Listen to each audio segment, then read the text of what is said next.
Once I was 7 years old, my brother told me you're a lousy third, not part of this family. Once I was 7 years old.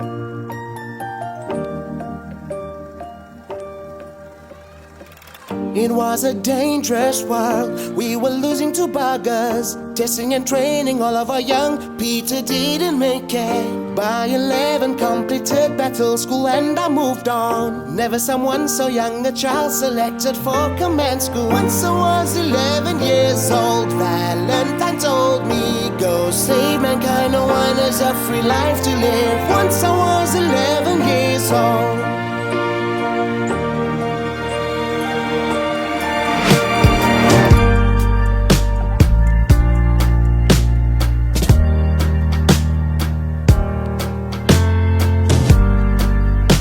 I'm Michael Leverts, and this is Fit to be Read.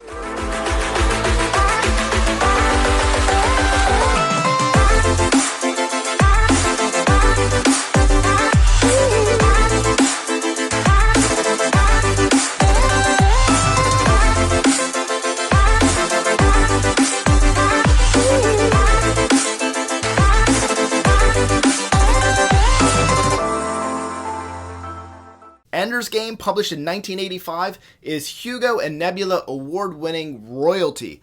Though penned by a terribly anti-gay author, Orson Card, the character of Ender Wiggin exists as one of the most empathetic and evolved characters in all of science fiction.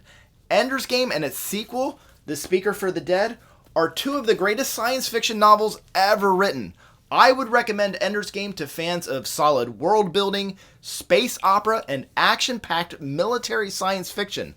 Ender's Game is a good recommendation for a first science fiction read for young readers due to its accessibility, fast pace, at times relatable characters, and the seeds of empathy and compassion that it can plant in a young person's mind. This is not a child's book that has stuff for adults to enjoy.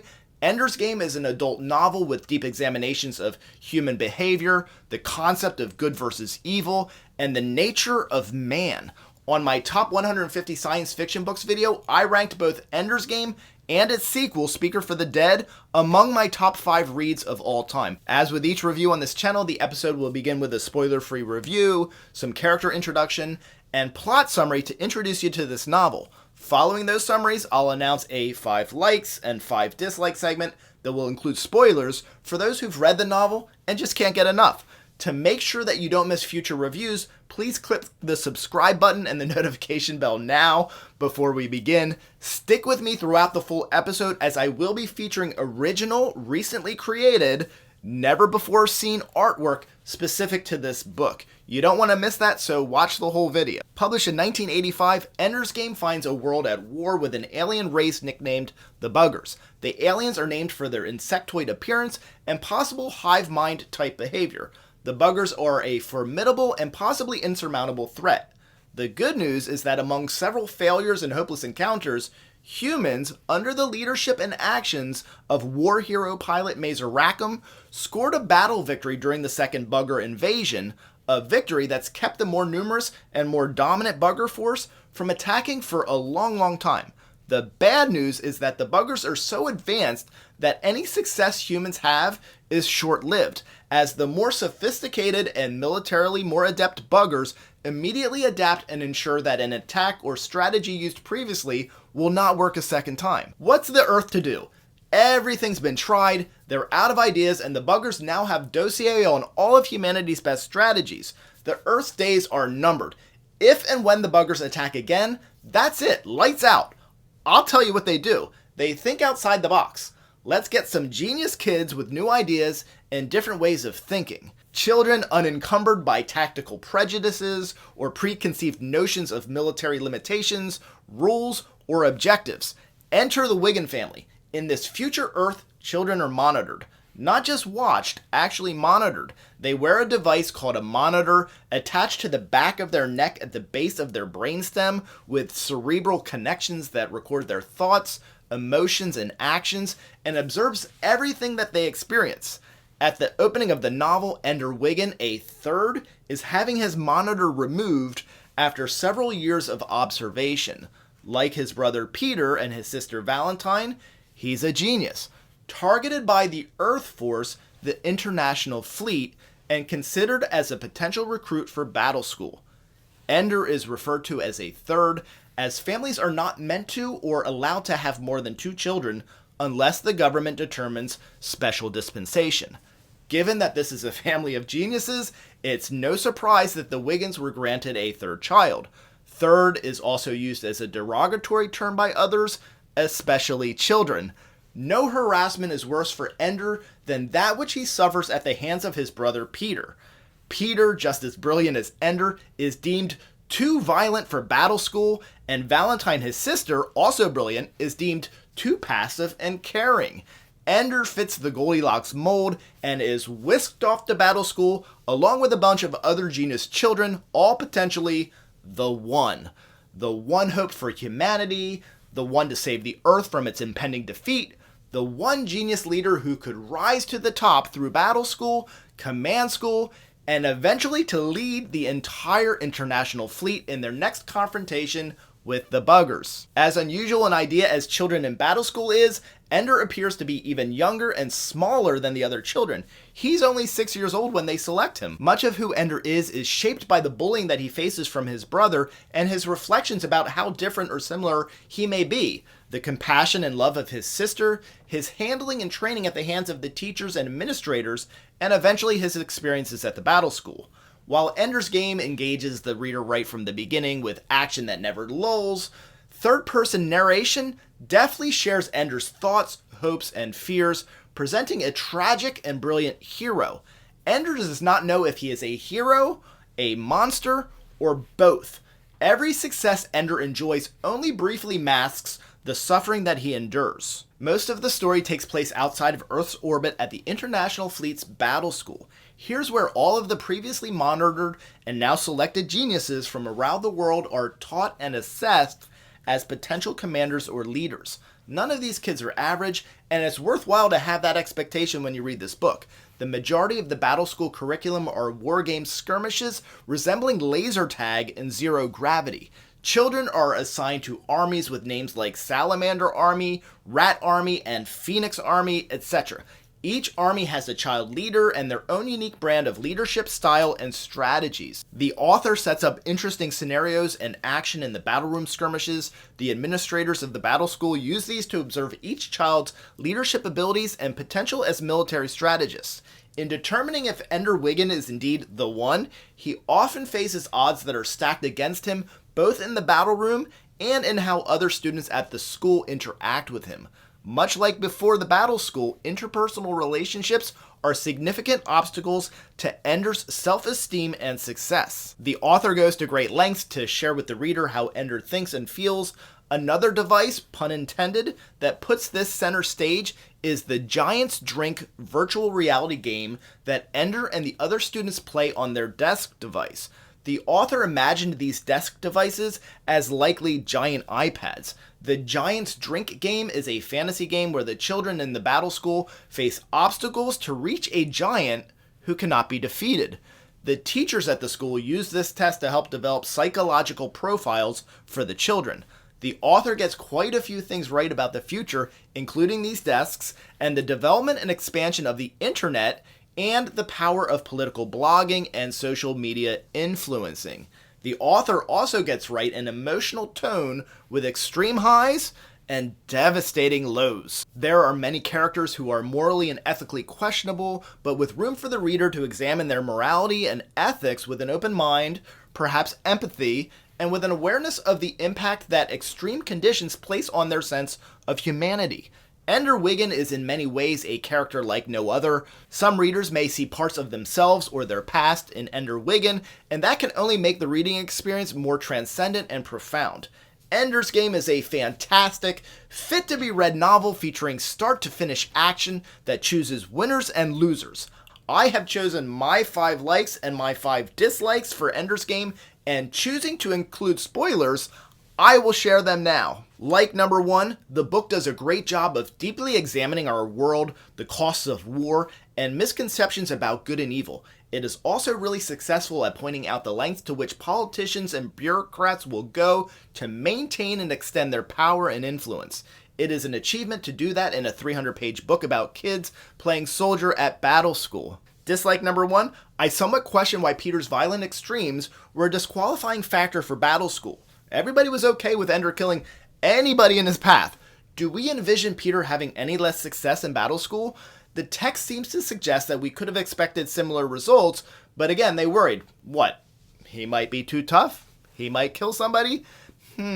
Exactly. Toward the end, there's a little bit more explanation why he wouldn't have been as good of a choice as Ender, but when he was monitored, wouldn't he have been at least as promising as Petra or Hot Soup? Dislike number 2, is it possible with the fate of the war and the world at stake that leadership is taking things a little too seriously? Yes, it is. There's a passage early on where there's a concern that not sticking to the every other week battle room schedule might just be too much for Ender to bear. Seriously? They're playing laser guns in a no-gravity playing field, and it doesn't seem like these battles are taking very long. It's exciting, it's serious, but by the rules of this novel, these kids don't need a week of rest between playing laser tag. Later in command school, when he really is overwhelmed and spending hours in a simulator, that's maybe a different story, especially since many of those simulator hours were likely real battles. Like number 2, Ender bests the bully every time. He doesn't just win the fight, he wins with a vengeance in order to deter any future fight. Like number 3, I love the surprise when Ender meets his squad leaders at command school, and guess what? It's Shen, Alai, Petra, Dink, and the others. It's an easy and obvious feel-good moment, and I was an easy target, and I ate it up. What about you? Tell me what your favorite moments in this book were, or what really feel-good moments there were for you. Let me know in the comment section. Dislike number 3, Graff's spare the rod, spoil the child approach to molding Ender and basically the other children made perfect sense when I read the book as an older teenager. Second time through as a parent, and also aware of Card's politics, it adds a bit more cringe factor to the whole thing. I do stand by my earlier mention, sort of suggesting that there are shades of gray, not so black and white, these characters, but it's also worth noting this hot take. Dislike number 4, there's some missing backstory. The author fails to provide any hint as to why Peter is a squirrel torturer and Valentine is the salt of the earth. I don't mind that Card wedges in Peter as Locke into the story, but if you're going to spend time adding that, we should have gotten some context in this book, not just in the distant sequels, about why the Wigan children were such extremes. Like number 4, Ender's excellence. He's the one. He can't fail. We all know it. He's constantly underestimated and always exceeds or blows the expectations out of the water. I completely accept if this was a too unbelievable idea for some people, but it's a trope that I like, and I loved riding the Ender train knowing that he would always come out on top and best everybody else. Like number 5, I believed him. Ender, in this universe, add to it the tragedy of what he's tricked into doing, his guilt, his shame, and it was easy for me to empathize and feel for him viscerally. Dislike number 5, the final blow, using the Doctor device to destroy the planet. It's a great twist that some won't see coming because the story is exciting enough to distract from the obvious, and others will because it's quite telegraphed. Unfortunately, it didn't take a child genius to come up with the idea. Any adult in the room, bigger monsters than the monster they turned Ender into, is an intellectual lightweight if they couldn't have come up with that awful solution. Frankly, if I'm an intelligent bugger queen, I feel pretty good that I'm not letting any international fleet anywhere near firing range of any of my planets. Bonus-like, character presentation. I've exhausted the discussion on Ender and not so much on the other characters. It would be easy to say that the supporting cast at Battle School, Bean, Petra, Karn Karnby, Bonzo or Bonzo, and others are one-dimensional and lacking depth. While these characters are not dynamic or bearing many levels, they are presented in such a way that there is something here for everybody. If you don't see yourself in Ender Wiggin, you may see yourself in Karn Karnby. You might relate to Bean or Dink, or you may feel like a Petra. Bonus-like, the moment when Alai kisses Ender, Ender's despair, sadness, inner turmoil, and vulnerability are on full display throughout the book. It's hard to not recognize Ender's hope for a normal childhood, a normal life, friendship, and a desire to be loved.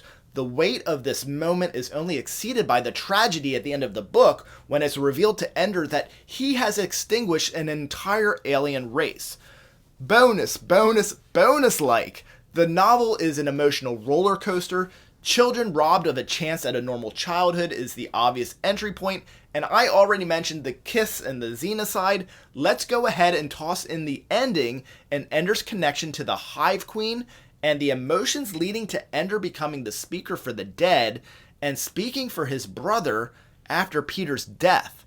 Ender's Game is one of the greatest science fiction novels ever written, almost as good as his sequel, Speaker for the Dead.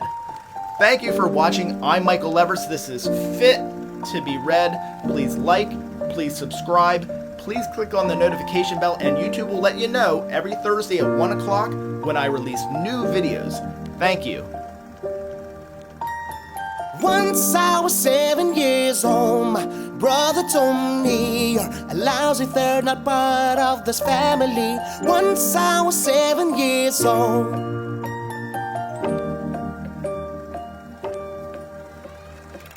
It was a dangerous world, we were losing to buggers. Testing and training all of our young, Peter didn't make it. By 11 completed battle school and I moved on. Never someone so young, a child selected for command school. Once I was 11 years old, Valentine told me, go save mankind, no one has a free life to live. Once I was 11 years old.